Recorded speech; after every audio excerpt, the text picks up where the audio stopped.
Hey guys, welcome back to yet another interesting video of Quick Guide, and in this video I am going to show you how to change your current Netflix plan. So without any further ado, let's dive right into this exciting video.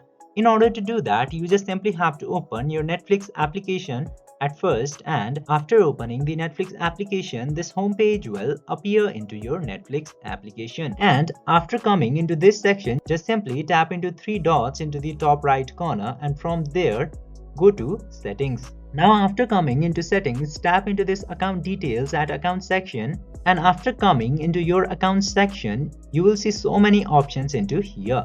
You just simply have to scroll down a bit and you will see this change plan option. You just simply have to tap into that change plan option, and you just simply have to click into update your payment method, or if you have already updated your payment method, it will directly show available plans for you, and then you just simply have to choose the plan, and then Netflix will cut the charge for the plan from your credit card or any other payment method that you have provided, and you will get a new plan into your Netflix. By following this very easy steps, you can easily change your Netflix plan using your PC.